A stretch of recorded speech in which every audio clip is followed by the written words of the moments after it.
Three, two. I am live. What is going on? What's going on, YouTube? I am Jack Neera. You are watching Shot Jack. We are talking about the draft, right? The draft, it's a couple months away. Well, it's going to feel like a couple months away. It is March 25th, right? The draft's about a month away, maybe 2 months away. Anyway, we're far away from it, and it's time to look at potential prospects for our teams. Right, our team didn't do so well last year, so we're ready to draft. Um, and we went through the Joe Burrows and the Chase Youngs and the Tuas of the world, and where we thought they were going to be going as far as trades went, as well.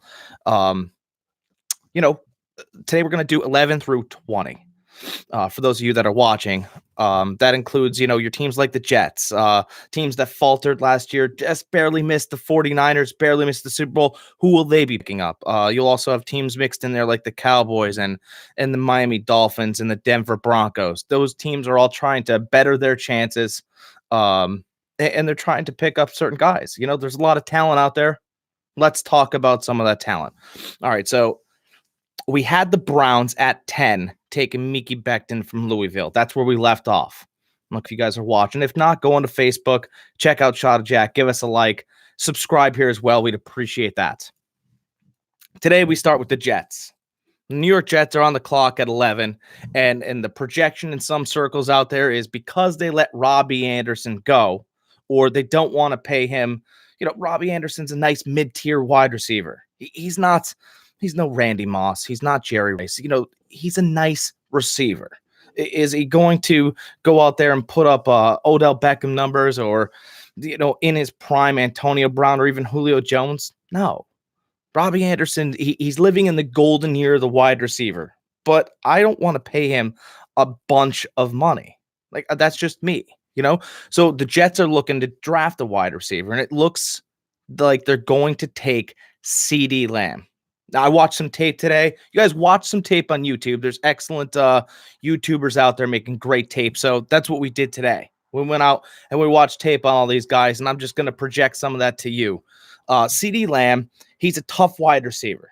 Okay, he's not super fast, but he gets jump balls, and that's what you need in the league. Sometimes a safety came and you missed them, or sometimes, the blitz comes and you missed it, and you have to chuck one to a guy.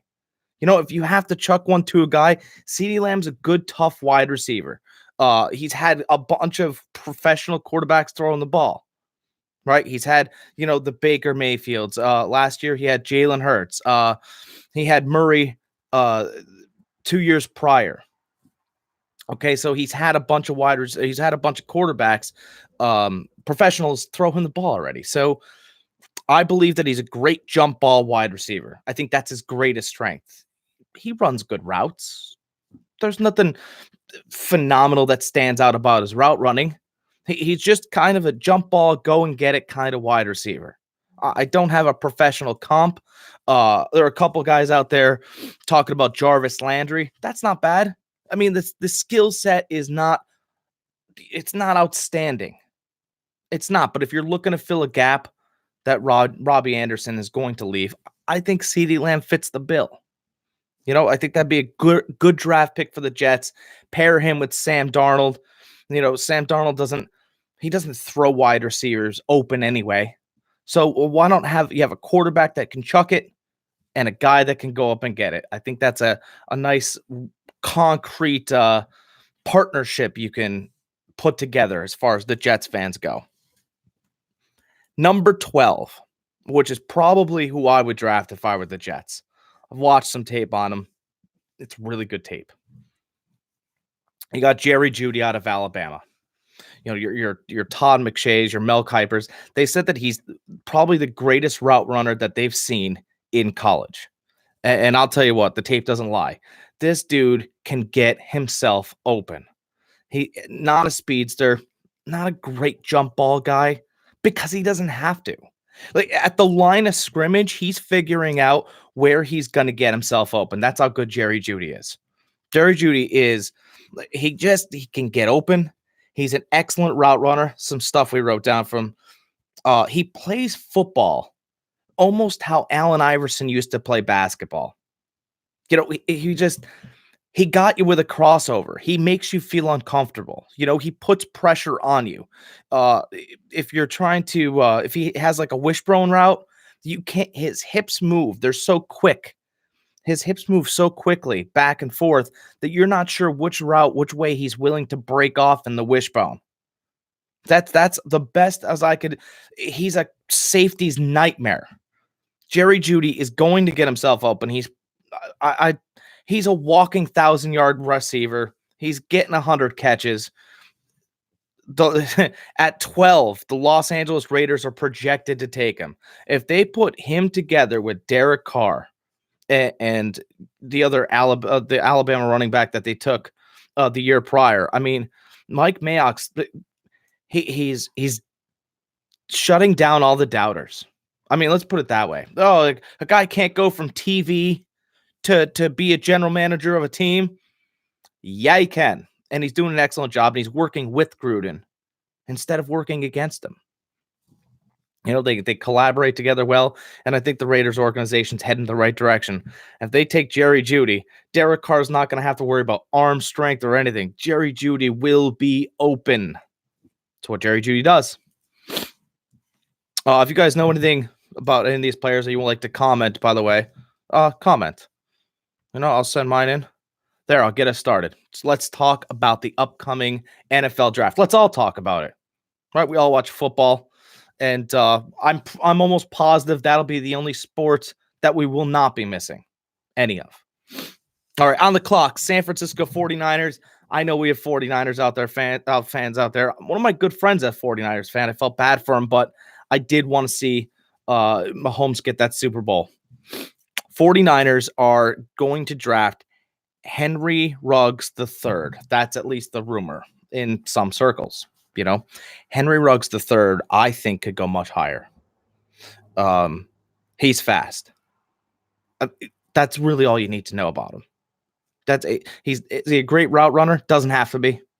Is he a physical wide receiver? Doesn't have to be. He's got real speed. Henry Ruggs might be as fast as Tyreek Hill. He might be that fast. I mean, he Cheetah 2 should be his Twitter handle. He is super, super fast. Tyreek Hill. He's got good hands. He finds the ball in the air well too, which is what Tyreek Hill does. Tyreek Hill get down there and throw his body in front of the ball. He very much reminds me of Tyreek Hill. And that brings up another conversation. Just quickly, we'll run off the beaten path. So those are two Alabama wide receivers. You have Jerry Jeudy, who can get himself open virtually on every play. Okay, watch the tape. It's all right in front of you. And then you have a speedster like Tyreek Hill in, Henry Ruggs III. Because there's two Alabama right off the bat wide receivers.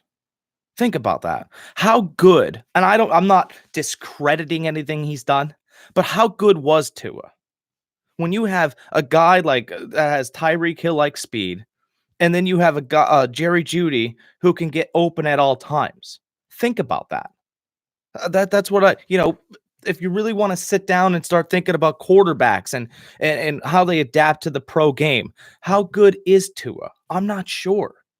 I do know that he has two professional starting wide receivers, probably a fact. Most likely, they're going to be starters and they're going to be great in the league. Henry Ruggs III, fast. He's going to be going to Jimmy Garoppolo. All he's going to have to do is toss the ball over the top. That's going to go to the San Francisco 49ers. 14. Pick 14. We're looking at the Tampa Bay Buccaneers. They just landed Tom Brady. I don't know how much better you do than that in your offseason. They're going to draft Josh Jones. He's an offensive tackle from Houston. He's a solid tackle. I mean, there's nothing sexy about tackles. You either block the guy or you fall on your ass. I mean, you're either more physical with the linebacker or he tricks you. Right? That's kind of how it leans. He's a solid tackle, gets off blocks quickly. So, and by the way, Tom Brady's been around a lot of offensive tackles. He's going to have no issue giving them any direction down there, along with Bruce Arians down in Tampa Bay. 15, Denver Broncos. The Denver Broncos are projected to take Javon Kinlaw, and he's a defensive tackle out of South Carolina. And he'll be, I believe, the second defensive tackle taken off the board. The first one's projected to go to Carolina. That's an Auburn boy, Derek Brown. But in the Denver Broncos case, he's a power rusher. That's what he does. Okay, you have Von Miller. You'll have him come out on the outside rushing, and you'll have Bradley Chubb, coming on the other side, and this guy's just a power rusher. I mean, that's what stands out the most. Works really hard in the trenches, so he doesn't stop. Constant motor. That's what you're going to be getting in Denver, and that's great because up in the altitude, he's going to be a awesome guy to have once he gets acclimated, right? And he'll second half. That's when he'll be able to really affect games. I think that's an excellent draft pick up there. You Broncos fans will be excited. 16, Atlanta Falcons. Okay, they're projected to be taking Clavon Chasen, linebacker, Clemson. Dude is great. He has a phenomenal spin move. Okay, to elude tacklers. He can give you just a little bit of pressure, get you on your heels, and then spin off of it. He can really affect games. He can rush from anywhere. One of the top linebackers in the draft. He can move up. I mean, he's got real talent. You could see him. I understand that the Falcons are probably going to draft him, shore up their defense a little bit better, but I could see him. I could see him going in the top 10. I mean, we know what kind of Clemson defense we've been seeing over the years, and they've only been getting better. Clemson's an excellent defense. Clavon Chasen, he's an LSU boy. But again, phenomenal tackle. Wait till you see him. 17, Dallas Cowboys. Now on the site, I went through the site. I'm not going to tell you guys where I went to. There's plenty of them online. But the Dallas Cowboys traded in this, scenario. They trade with the New England Patriots, right? The New England Patriots trade with them because they need a quarterback because of, previous statements. Tom Brady's not there anymore. So what they did was they took Jordan Love. Jordan Love out of Utah State. He's got a serious arm. In fact, the first highlight I watched from him, he threw about a 40-yard ball on a rope off his back foot. He's got a serious arm. He hits tight windows. So kind of completely opposite of Tua. Tua had great wide receivers that got open. And I understand that's what I would like as a quarterback, but sometimes you have to hit tight windows. That's all Jordan Love had to do. I don't think he had the talent at wide receiver, and the arm looks big. I don't know what kind of speed he has on it. I don't know how many miles per hour. It's just you see it. It's the eye test. Sometimes your eyes are right, and he has a cannon on him, I would say. Jordan Love's a very interesting prospect. If he ends up in New England, I believe that Josh McDaniels will be able to mold him into a real professional quarterback. I mean, a real prospect for years to come. I mean, the arm talent coming out of college is better than Brady's. It most probably is. Jordan Love is a real talent. He could go up higher on the boards. I mean, Miami needs a quarterback at 5. Instead of taking a tackle, they could quite possibly shore up their quarterback and get a tackle later on. There's plenty of things that could go on. This draft is wide open, and teams need help. They all need help. Speaking of the Miami Dolphins, at 18. Now, see, here's your option. The Dolphins earlier on in the draft are projected to take an offensive tackle. If we get the offensive tackle taken care of, we're kind of letting teams know that we're going to take a quarterback later, because you're not going to draft an offensive tackle to protect Ryan Fitzpatrick. It's not happening. It's just not going to happen. So what I think, it's in this draft, it says they're taking Justin Herbert. Okay. 6'6", real tall, real strong, pretty mobile quarterback for 6'6", by the way. Little bit more, he kind of moves a little bit, which bothers me, kind of scares me. He kind of moves a little bit like Brock Osweiler. Okay. I mean, Brock wasn't a terrible quarterback, but he's not what I would like to spend draft capital on. Okay. Good mobility for his height, and he has a nice arm. If it were me and I were the Miami Dolphins, and I am not, but I would run all the way up and with my fifth pick because you can get offensive tackles.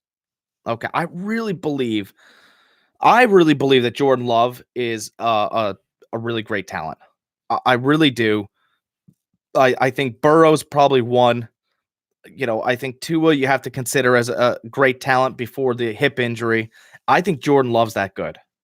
I don't know if Miami has the wide receivers. They definitely now have the culture down there with Flores to mold him.